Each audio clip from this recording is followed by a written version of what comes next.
Sa mga mahilig sa pusit dyan mga pare koy, ganito naman ang gawin nyo. Sigurado akong uulit-ulitin nyo to mga pare koy. Baka naman, pa-share na lang po ang ating video mga pare koy. Kaya panoorin po ang ating video na to, paano natin po iniluto to. Grabe, sarsa palang ulam na mga pare koy.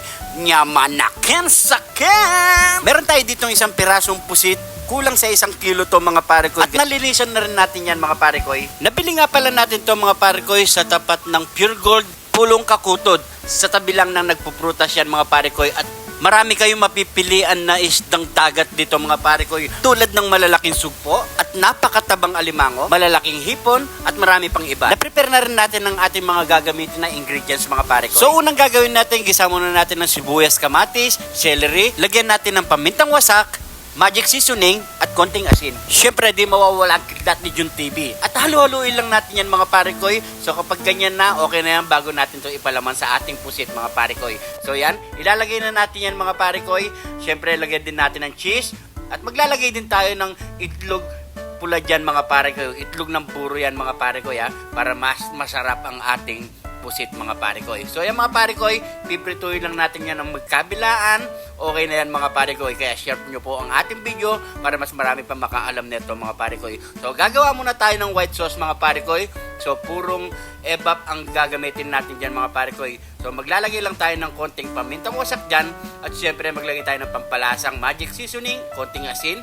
Lagyan din natin ng basil leaves yan mga pare koy. At halo-haloin lang natin yan mga pare koy hanggang sa medyo lumapot ang ating white sauce. Maglagay na tayo ng margarine, antay lang natin tumalusaw at ilagay na ang natira nating gulay at ilagay na ang ating pusit mga pare koy. So yan mga pare koy, antay lang tayo ng 5 minutes. Okay na yan mga pare koy at hihiwain na natin sa taas yan mga pare koy at saka na natin ibubuhos ang ating white sauce. You know, grabe.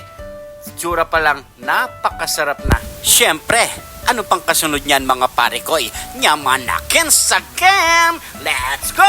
Heto na ang sisling pusit in white sauce mga pare koy. Pray muna tayo. Thank you Lord sa napakasarap na pagkain nito Lord. Bless po yung viewers namin Lord. Bless po yung sumusuporta sa amin Lord. Bless po yung family kalusugan namin Lord. In Jesus name, Amen.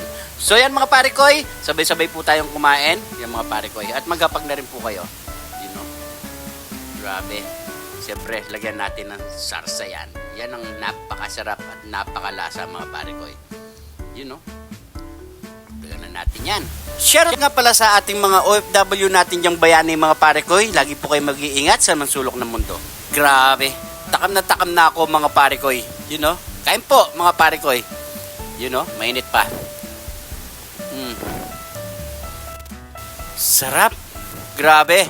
Nyamanaken saken! Shoutout nga pala sa mga bagong followers natin dyan mga pare koy.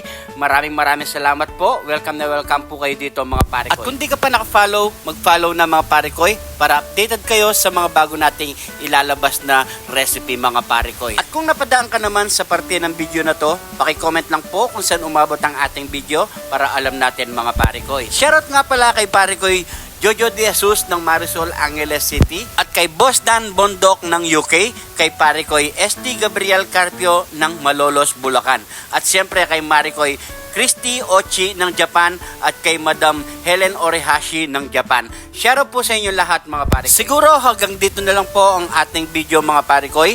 Maraming salamat sa panonood at sumusuporta dito sa Jun TV at sa mga sumusubaybay sa ating mga video. Maraming salamat po. Sobrang appreciate ko yan mga pare koy. Lagi po kayo mag-iingat dyan. God bless po.